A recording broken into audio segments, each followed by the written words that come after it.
Hi everyone, today we will talk about how to fix or how to solve WhatsApp spam account.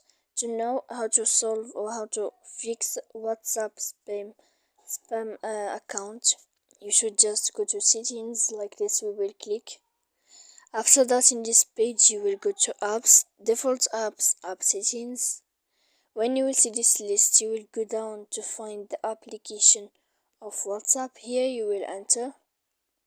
And when you will see this page, you will click force stop. When you will end this, you will enter to storage. After that, in this page you will click clear cache, and then you will go to clear data. And after all that, you can update your application.